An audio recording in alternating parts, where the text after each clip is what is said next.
ওসমান বিন হাদির ভাই শরীফ উমর বিন হাদি তার হৃদয়ের সমস্ত আবেগ এবং বেদনা মথিত ভাষায় তিনি আমাদের মাঝে বক্তব্য রেখেছেন। সাংবাদিক বন্ধুগণ উপস্থিত আছেন এবং আমার প্রিয় সুধী মণ্ডলী এবং দেশবাসী, আল্লাহর কাছে আমরা সকলে মিলে শুকরিয়া জানাচ্ছি যে তিনি একজন নেক মানুষের জন্য, একজন শহীদের জন্য আমাদের শিক্ষা এবং তার শাহাদাত মঞ্জুরের জন্য আজকের এই দোয়ার মজলিসে আমাদের শরীক হওয়ার তৌফিক দান করেছেন। এই জন্য আমরা আল্লাহর কাছে শুকরিয়া আদায় করছি, আলহামদুলিল্লাহ। শরীফ ওসমান বিন হাদি মর্যাদা, সম্মান, বীর এবং শ্রেষ্ঠত্বের শির উঁচু করে এসে আমাদের কাছ থেকে বিদায় নিয়েছে। গতকালকের জানাজা সারা দেশ এবং দুনিয়ায় মানুষ যেভাবে তার জন্য দোয়া করেছে, অশ্রুসিক্ত হয়েছে, সেটা প্রমাণ করে যে ওসমান বিন হাদি ছিলেন একজন সৌভাগ্যবান শহীদ। হাদিসের ভাষা অনুযায়ী একজন মুমিনের পরিচয় হলো নেফাকি থেকে বেঁচে যারা মুমিন হিসেবে বাঁচতে চায় তার হৃদয়ে শাহাদাতের আকাঙ্ক্ষা থাকতে হয়। আমরা তো ওসমান হাদিকে তার শাহাদাতের পর তার বক্তব্য, তার ভিডিও, তার স্মৃতিচারণ একটু বেশি করেই দেশের মানুষ দেখার এবং করার সুযোগ পেয়েছে। এর আগে থেকেও আমরা এটা দেখেছি যে সে তার বক্তব্যে, তার আবেগে, তার কথায়, তার দৃষ্টিভঙ্গিতে, তার ডিটারমিনেশনে সে বারবার শহীদ হয়ে যাওয়ার আকাঙ্ক্ষাটা সে ব্যক্ত করেছে। আল্লাহ রসুলের ওই হাদিসটা, মাতা ওয়ালাম ইয়াগজু ওয়ালাম ইউহাদ্দিস বিহি নাফসাহু মাতা আলা শুবাতিন মিনান নিফাক। কোন ব্যক্তি যদি আল্লাহর দ্বীনের জন্য সংগ্রাম করার, শাহাদাত বরণ করার ইচ্ছা পোষণ না করে, শাহাদাতের আকাঙ্ক্ষা যদি তার মধ্যে না থাকে,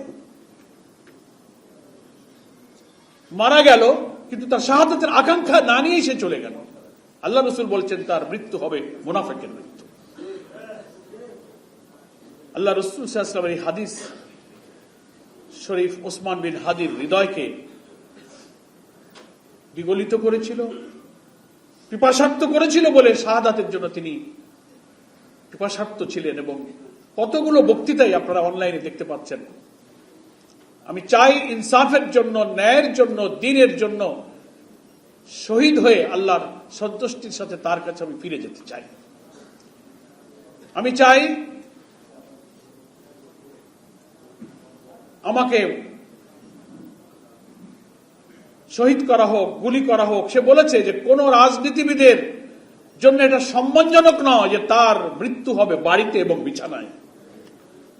সে বলছে যে আমি তো ভাবি যে আমি হাঁটবো রাজপথে, আমার গুলি এসে লাগবে বুকে অথবা মাথায়, আমি শহীদ হয়ে যাব। তো এটা খুব বিরল নেতৃত্ব, বিরল আকাঙ্ক্ষা।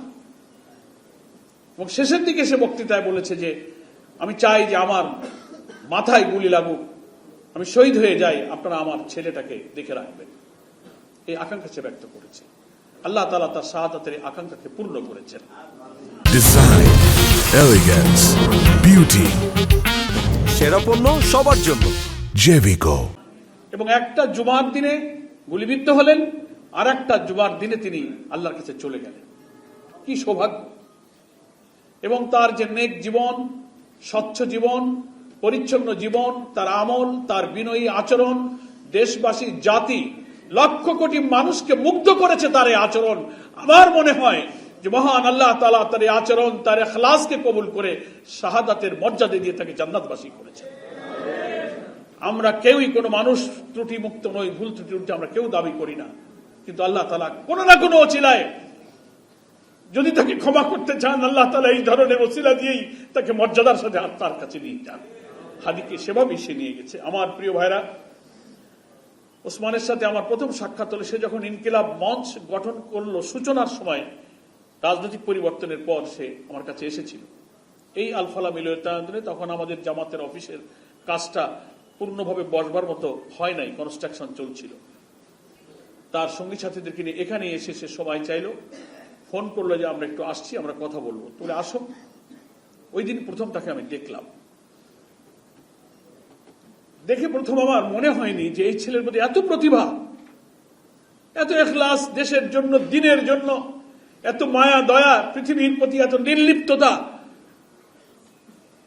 জীবন বিলিয়ে দেবার এত আকাঙ্ক্ষা। এখন যা আমি দেখতে পাচ্ছি, তারপরে অনেক প্রোগ্রামে তার আমি দেখেছি, আমরা গিয়েছি, প্রথম দিন এতটা আমি অনুমান করতে পারিনি।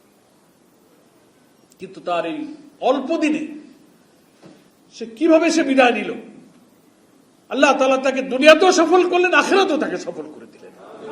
কালকে তো জানা যায় অনেকে নানান ভাষায় এই কথা বলছে, চারিদিক থেকে লক্ষ লক্ষ লোকের আগমনের স্রোত যেভাবে নেমেছে, বলছে যে এই যেন দেশের একটা রাজার বিদায় হচ্ছে, একটা শ্রেষ্ঠ বীরের বিজয় হচ্ছে, একটা বিশ্ববিজয়ী বীর যেন দুনিয়ার সামনে থেকে বিদায় নিয়ে যাচ্ছে। বাংলাদেশের ইতিহাসে এই জানাজা, এই উপস্থিতি, জনতার এই জোয়ার, জনতার এই জাগরণ, এই জজবা, এই আকাঙ্ক্ষা একটি বিরল ইতিহাস। সেজন্য আমি হাদির, উসমান বিন হাদির ভাই এখানে আছেন, ওমর বিন হাদি সহ তার পরিবারকে আমি আগেও বলেছি, আমরা আমাদের আমিরে জামাত নিজেই লন্ডন এবং টার্কিতে এসে এয়ারপোর্ট থেকেই তিনি উসমান বিন হাদির কফিনের কাছে গিয়েছেন। ওখানে ওনার বড় ভাই ছিলেন, আমাদের ওমর বিন হাদি ছিলেন, সবাই ছিলেন। তার সান্ত্বনা, তার ভাষা, তাদের মর্যাদার সব প্রসঙ্গ সবার ইখতিয়ার করার জন্য তিনি নসিহত করেছেন। আমরাও তাই মনে করি, আল্লাহ তাআলার যে ওয়াদা, একজন শহীদ দুনিয়াতে মর্যাদা পায়, আখিরাতেও মর্যাদা পায়। উসমান বিন হাদি আল্লাহ তাআলার কাছে অনেক মর্যাদার। এখন ইনদা রাব্বিহিম ইরযাকুন, সবুজ পাখি হয়ে আল্লাহর রিজিক নিয়ে জান্নাতে সে শান্তিতে আছে, আল্লাহর ওয়াদা। আর উসমান, তার পরিবার উসমানকে হারিয়ে মানবীয় শোক এবং ব্যথা কষ্ট তাদের থাকতে পারে, কিন্তু এই শাহাদাত তার পরিবারকেও আকাশচুম্বী মর্যাদায় অধিষ্ঠিত করেছে। আলহামদুলিল্লাহ। আপনি কল্পনা করতে পারেন, যিনি কোন রাজনৈতিক দল, কোন রাষ্ট্র, কোন ক্ষমতা, কোন পদ পদবী, কোন সরকারির কোন পদে অধিষ্ঠিত কোন একজন ব্যক্তিরা 32-33 বছরের একটা তরুণ, তার শাহাদাত কি মর্যাদা তাকে দিল। একটা দেশের সরকার প্রধান, সকল বাহিনীর প্রধান, বিদেশের রাষ্ট্রদূত, লক্ষ কোটি সব শ্রেণী পেশার মানুষ, নারী পুরুষ নির্বিশেষে লক্ষ লক্ষ মানুষ কিভাবে তাকে মর্যাদা দিতে এসেছে। আমি মনে করি একদিকে ওসমান যেমন জান্নাতে আছে, অপরদিকে ওসমানের পরিবার, তার শিশু, তার বিধবা স্ত্রী, তার মা, তার ভাই বোনেরা মানুষের দোয়া পেয়েছে। আল্লাহ তাআলা এখানেই তার হায়াতটা এইভাবেই নির্দিষ্ট করে রেখেছিলেন, সে যেভাবেই হোক তার এই নির্দিষ্ট হায়াতে সে চলে যেত। তার এই যাওয়ার মাধ্যমে আল্লাহ তাআলা তার পরিবারকে জীবিত উসমানের চেয়ে শহীদ উসমানের পরিবার হিসেবে আকাশচুম্বী মর্যাদায় অভিষিক্ত করেছেন। আলহামদুলিল্লাহ। আমি তাই পরিবারকে বলবো, পেরেশান, দুঃখ কষ্ট আপনাদের হৃদয়ে রাখবেন না, আল্লাহর ফয়সালার প্রতি সন্তুষ্ট রাখবেন। এই সবর, এই সন্তুষ্টি চিরদিন, যুগে যুগে, কালে কালে ইতিহাসে আপনাদের এই ত্যাগ, এই অবদান, ওসমানের এই জীবন দান আপনাদের পৃথিবীতে যারা বেঁচে থাকবেন যুগ যুগ ধরে আপনাদেরকে সম্মানিত করবে। তাহলে আপনারা কিছুই হারাননি, বরং অনেক কিছু আল্লাহ তাআলা আপনাকে দিয়েছেন। সম্মানিত সুধীবৃন্দ, গতকালকের জানাজায় প্রধান উপদেষ্টার বক্তব্য বা যারা সেখানে কথা বলেছেন, আমাদের আজকের আলোচকরাও বলেছেন, ওসমানের খুনিদের বিচার এবং গ্রেফতার সম্পর্কে সুনির্দিষ্ট কোনো বক্তব্য সরকারের পক্ষ থেকে বলা হয়নি। এটা জাতির কাছে প্রশ্ন। সরকারের এই নীরবতা, আইন মন্ত্রণালয়, স্বরাষ্ট্র মন্ত্রণালয়, সরকার প্রধান, ইন্টেলিজেন্স, অনেক ইন্টেলিজেন্স গভর্নমেন্টের, দুনিয়ার আন্তর্জাতিক নানান তথ্য প্রযুক্তি, উপায় উপকরণ, লজিস্টিক সাপোর্ট দিয়ে সরকারি রাজস্বের হাজার হাজার কোটি টাকা দিয়ে এইসব গোয়েন্দা বিভাগ, এইসব ইন্টেলিজেন্স এজেন্সিকে সাজানো হয়েছে। কিন্তু এই প্রশ্নের কোনো জবাব সরকার আজও দিল না। 2টার দিকে তার গুলি হলো, আর রাত 8টার দিকে সারা দেশের বিভিন্ন চেক পয়েন্টে চেকপোস্ট বসানো হলো। 2টা থেকে রাত 8টা, এই 6 ঘন্টা কেন ফ্রি করে দেওয়া হলো? খুনিরা অবাধে সীমান্ত পাড়ি দিয়ে ভারতে চলে যেতে পারে। এই সুযোগ করে দেওয়ার পেছনে কি গোয়েন্দাদের মধ্যে লুকিয়ে থাকা ফ্যাসিস্টদের কোন সহযোগী ছিল কিনা? এই প্রশ্ন জাতীয় জাতিকে। এই জাতীয় প্রশ্নের জবাব কে দেবে? এই প্রশ্নের জবাব কে দেবে? 6 ঘন্টা কেন বিলম্ব করা হলো? ওসমানকে কে না চিনত?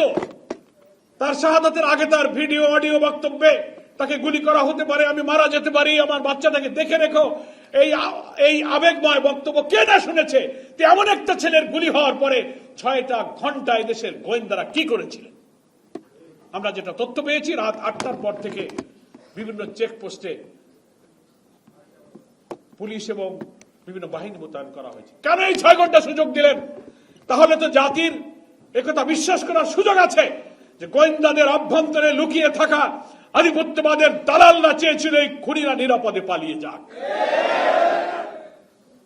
গতকাল ইনকিলাব মঞ্চের সেক্রেটারি জাবের তার বক্তব্যে একটা দাবি করেছে, অনেক বক্তব্য দিয়েছে, একটা দাবি করেছে, 24 ঘন্টার সময় দিয়ে এসে বলেছে সরকারকে জাতির কাছে অন্তত বলতে হবে যে ওসমানের খুনিদের গ্রেফতার করার জন্য এই পর্যন্ত সরকার কি কি ব্যবস্থা নিয়েছে, কোথায় দুর্বলতা, কি করতে পেরেছেন, জাতি সেই তথ্যটা জানতে চায়।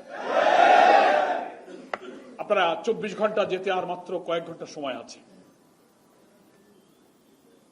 ইনকিলাব মঞ্চের এই দাবির সাথে আমরা আজকে জামাত ইসলামী প্রকৃত খুনিদের গ্রেফতারের ব্যাপারে অন্তর্বর্তীকালীন সরকার কি পদক্ষেপ নিয়েছে, কেন ব্যর্থ হয়েছে, কারা অবহেলা করেছে, কি পদক্ষেপ নিচ্ছেন, আপনারা জাতির সামনে আপনাদের এই বক্তব্য তুলে ধরুন।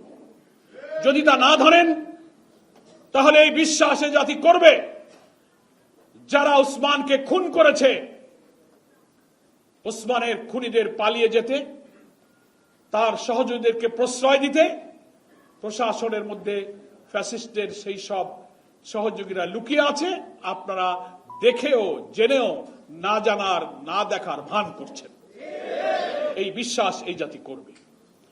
ফলে সরকারের কর্তব্য হয়ে দাঁড়িয়েছে জাতির কাছে ওসমানের খুনিদের গ্রেফতারের জন্য কি কি পদক্ষেপ নিয়েছেন। সরকার যদি কোনো ব্যর্থতা থাকে, কোন গোয়েন্দা কর্মকর্তা যদি দায়িত্ব পালনে ব্যর্থ হন, জাতির কাছে বলেন, তার দায়িত্ব থেকে তাকে অব্যাহতি দেন, তার জন্য শাস্তির ব্যবস্থা করেন। ওসমানের মতো অকুত ভয়, মৃত্যু ভয়হীন মৃত্যুঞ্জয়ী বীরেরা বিদায় নিয়ে যাবে, আর আমাদের হাজার হাজার কোটি টাকার খাজনা ট্যাক্সের পয়সায় বেতন খেয়ে গাড়ি বাড়ি নিয়ে চাকরি করবেন, এটা জনগণ কখনো মেনে নিতে পারে না। জাতির কাছে এই সত্য প্রকাশ করতে হবে। আমরা একথা বলতে চাই, কারা হত্যা করেছে এটা বুঝতে কিন্তু জাতির জনগণের বাকি নেই। কারণ ওসমান হাদি কি চাইতো, এটা যারা চায় না তারাই হচ্ছে এর হত্যাকারী এবং মদতদাতা। ওসমান হাদি চাইতো এই দেশ আধিপত্যবাদী শক্তির হাত থেকে আজাদ থাকুক, মুক্ত থাকুক। তাহলে যারা এই দেশকে দিল্লির আধিপত্যবাদীদের কাছে করদ্রাজ্যে পরিণত করে খুশি হয়, তারাই তাহলে এই হত্যার সাথে মদত দিয়েছে। ওসমান হাদি কালচারাল ফ্যাসিজমের বিরুদ্ধে ইনকিলাব কালচারাল সেন্টার গঠন করেছিল। বিজাতীয় সেকুলার জাতীয় সত্তা মূল্যবোধ বিরোধী সংস্কৃতির মধ্য দিয়ে এই জাতির নতুন প্রজন্মকে ধ্বংস করার বিরুদ্ধে ইনকিলাব মঞ্চ হাদির নেতৃত্বে একটা নতুন ইনকিলাব কালচারাল সেন্টার গড়ে তুলেছিল। সাহিত্য, রচনা, গান, কবিতা, বই, লাইব্রেরি, এক বিশাল পরিকল্পনা নিয়ে অল্প দিনে সে তার সঙ্গী সাথীদেরকে নিয়ে ইনকিলাব কালচারাল সেন্টার গড়ে তুলেছিল। তাহলে আমরা বুঝবো, যারা আমাদের জাতিসত্তা, আমাদের ইসলামী মূল্যবোধ, আমাদের সুস্থ স্বদেশীয় জাতীয় সংস্কৃতির বিরোধিতা যারা করে, বিজাতীয় সংস্কৃতি যারা এখানে আনতে চায়, তারাই ওসমান হাদির খুনির পক্ষে। কারা তাকে খুন করেছে এটা বুঝতে আমাদের অসুবিধা নেই। বৈষম্য, লুটপাট, দুর্নীতি, অবিচার, রাষ্ট্রীয় শোষণের বিরুদ্ধে হাদি কথা বলত। যারা এগুলোকে পক্ষপাতিত্ব করেছেন তারাই হাদির খুনিদের পক্ষে। এসব অঙ্ক জাতি 2 আর 2 4 হয়, এই অঙ্ক সহজেই বোঝা যায় নাকি বলেন? ফলে আপনাদেরকে বলা হচ্ছে যে আপনি খুনিদেরকে খুঁজে বের করুন। অসম্ভব কিছুই নয়। ঠিক আছে, সে যদি বিদেশে চলে যায়, তো বিদেশে তো আপনার মিশন আছে, আপনার এম্বাসি আছে, আন্তর্জাতিক নানান নিরাপত্তা, ভারতের সাথে বন্দী বিনিময় চুক্তি, অনেক কিছু আমাদের আছে। এই সবগুলোকে আপনি কাজে লাগান। জাতির এই আকাঙ্ক্ষা পূরণ করা এখন অন্তর্বর্তীকালীন সরকারের দায়িত্ব। আমরা শুনতে পেরেছি জাতিসংঘ, মিডিয়াতে আসছে, জাতিসংঘ এই উসমান বিন হাদির হত্যাকাণ্ডের তদন্তের জন্য আগ্রহ প্রকাশ করেছে। প্রয়োজনে তাদের লজিস্টিক সাপোর্ট নিন, নিরপেক্ষ তদন্ত করুন। কই এখনো তো এত বড় একটা ঘটনায় কত লক্ষ লোক কালকে জানাজা এসেছে, এত গণদাবি উচ্চ কণ্ঠে আকাশে বাতাসে মুখরিত হলো। প্রধান উপদেষ্টা তো কালকে বলতে পারতেন যে আমরা একটা বিচার বিভাগীয় তদন্ত করে এতদিনের মধ্যে তদন্ত করবো, আপনারা শান্ত থাকুন, একটা বক্তব্য তো দিতে পারতেন, কিন্তু তা আপনারা দেন নাই। ফলে আপনি কোন পদক্ষেপ গ্রহণ করেননি। ফলে আন্তর্জাতিক এই তদন্ত, জাতিসংঘের এই উদ্যোগ, এবং আপনি যদি দেশপ্রেম, আধিপত্যবাদ বিরোধী এই শক্তিকে নির্মূল করে আগামী জাতীয় নির্বাচনকে বানচাল করে ইনক্লুসিভ ইলেকশন, রিফাইন আওয়ামী লীগের নামে এই জাতির মধ্যে আবার ফ্যাসিস্টদেরকে প্রবেশ করে এই জাতি সত্তাকে ধ্বংস করার এই সুযোগ যদি আপনি দিতে চান, তাহলে জনগণ কিন্তু তা মেনে নেবে না। আপনার প্রতি আমাদের এখনো আস্থা আছে, আমরা আস্থা রাখতে চাই, কারণ আপনি ইচ্ছা করে ক্ষমতায় আসেননি, এবং ক্ষমতায় আসার পরে জাতিকে কথাও বলেছেন যে আমি ক্ষমতায় থাকতে চাই না, আমার দায়িত্ব পালন করে আমি চলে যাব। আপনার এই বিরল মানসিকতার জন্য আপনাকে আমরা ধন্যবাদ জানাই। কিন্তু আপনি উসমান হাদির জানাজায় যে প্রতিশ্রুতি দিয়েছেন যে প্রিয় হাদি, আমরা তোমাকে বিদায় জানাতে আসিনি, আমরা তোমার কাছে শপথ নিতে এসেছি, ওয়াদা করতে এসেছি, সেই ওয়াদাটা আপনি করুন। আপনার উপদেষ্টাদেরকে বলুন, ইন্টেলিজেন্সের ব্যর্থতার জন্য দায়ী যারা তাদের নাম প্রকাশ করুন, না হলে তাদের মধ্যে ব্যবস্থা গ্রহণ করুন। তাহলেই হাদির কফিনকে সামনে রেখে আপনি যে ওয়াদার অঙ্গীকারের কথা বলেছেন সেটা সত্য বলেছেন বলে প্রমাণিত হবে। সম্মানিত দেশবাসীকে আমি বলবো, সরকারের এই নীরবতার দেয়াল ভেঙে এই জাতির গণ আকাঙ্ক্ষার সাথে আপনাকে একত্র হওয়া উচিত। শহীদ ওসমান বিন হাদির পরিবারের সাথে আমরা শুধু জামাত ইসলামী নয়, সারা দেশবাসী আছে এবং ইনশাআল্লাহ থাকবে। তার ভাই বলেছে আমাদের কারো সাহায্যের প্রয়োজনে মহান আল্লাহ আমাদের উত্তম সাহায্যকারী। এটাই হচ্ছে ইমানদার মুমিনের কথা। এজন্য ছবিতে উসমান বিন হাদির শিশু বাচ্চাটাকে যারা দেখছেন তারা চোখের পানি রাখতে পারছেন না, কোনো জবাব নেই, কোনো ভাষা নাই। এইভাবে একটা শিশু সন্তানকে পিতৃহারা করা, তার ভাই বোনেরা পাগল হয়ে যাচ্ছে, মা পাগল হয়ে যাচ্ছে। কিন্তু আমাদের প্রশাসনের যন্ত্রে, ইন্টেলিজেন্সে যারা আছেন, এই চোখের পানি, এই শোক, এই শিশু তাদের হৃদয়কে স্পর্শ করতে পারছে না। এত নিষ্ঠুর, এত পাষাণ হৃদয়ের লোক যারা আমাদের জাতির শ্রেষ্ঠ সন্তানকে হত্যা করে, প্রশাসনের যিনি যেখানে আছেন, ডিজিএফআই বলেন, এনএসআই বলেন, এসবি বলেন, ডিবি বলেন, পুলিশ বলেন, অনেক গোয়েন্দা সংস্থা আছেন। প্রত্যেক গোয়েন্দা সংস্থার প্রধানের কি ভূমিকা ছিল, সরকার প্রধানের উচিত সেগুলো খোঁজ খবর নেওয়া। ব্যর্থতা থাকলে প্রয়োজনীয় আইন অনুযায়ী পদক্ষেপ নেওয়া প্রয়োজন। জাতির কাছে নিশ্চয়ই আপনার একটা বক্তব্য দিতে হবে, যেটা গতকালকে লক্ষ লক্ষ দেশবাসীর সামনে ইনকিলাব মঞ্চের পক্ষ থেকে তার সেক্রেটারি দাবি করেছে। প্রিয় ভাইরা, আজকে এটা আমাদের দোয়ার মাহফিল। সম্মানিত আমিরে জামাত ডক্টর শফিকুর রহমান এখানে প্রধান অতিথি হিসেবে থেকে আমাদের দিয়ে দোয়া করবেন, এটাই আমাদের প্রোগ্রাম ছিল। কিছুক্ষণ আগে উনি ফোন করেছেন। এত সফর এবং এত বিরামহীন পরিশ্রম, আজকে আবার ফজরের নামাজ ঢাকা বিশ্ববিদ্যালয়ে উনি মসজিদে জামাতে আদায় করেছেন। আমরাও সাথে ছিলাম ওসমান বিন হাদির কবরটা জিয়ারত করার জন্য। আরো প্রোগ্রাম আছে বিকালে, এই জন্য উনি আমাকে বললেন যে আমার একটু বিশ্রাম প্রয়োজন ছিল। জানেন তো, দারুণ রকম হার্ট সার্জারি হয়েছে ওনার, তারপর থেকে যেভাবে উনি ছুটছেন, এরকম অপারেশন, এরকম অসুস্থ লোক এইভাবে ছোটে না, কিন্তু বহু মাস বিশ্রামে থাকে। আলহামদুলিল্লাহ অল্প দিনেই তিনি কিন্তু ফুল স্পিডে কাজে নেমে গেছেন। উনি সালাম দিয়েছেন, আপনারা ওনার জন্য দোয়া করবেন। এবং আমি আজকের এই আলোচনা সভায় এবং দোয়ায় যারা এসেছেন, ঢাকা মহানগরীর উত্তর এবং দক্ষিণের সম্মানিত আমির এবং নেতৃবৃন্দ, সুদীবৃন্দ, কেন্দ্রীয় নেতৃবৃন্দ অনেকে আছেন। আগামী জাতীয় সংসদ নির্বাচনে ঢাকার বিভিন্ন আসন থেকে আমরা মনোনীত প্রার্থীরা এখানে আছেন, সুদীবৃন্দ আছেন। আমাদের প্রিয় শহীদ ওসমান বিন হাদির বড় ভাই শরীফ উমর বিন হাদি এখানে উপস্থিত আছেন। বাংলাদেশ জামাত ইসলামীর সম্মানিত আমির ডক্টর শফিকুর রহমানের পক্ষ থেকে আমরা আন্তরিকভাবে তাদের প্রতি কৃতজ্ঞতা জানাচ্ছি এবং শুকরিয়া জানাচ্ছি। এখন দোয়া হবে। আপনাদেরকে আমরা এই কথাই বলবো, এটা বুঝতে হবে, নির্বাচনের তফসিল যেদিন ঘোষণা হয়েছে তার পরের দিন কিন্তু হাদিকে শুট করা হয়েছে। খেয়াল করেছেন আপনারা? এবং আল জাজিরার সাংবাদিক, কি নাম, কি শায়ের,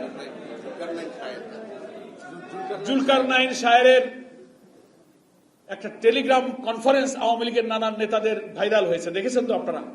দেশি বিদেশি অনেক আওয়ামী লীগের নেতারা সেখানে বক্তব্য রাখতেছেন।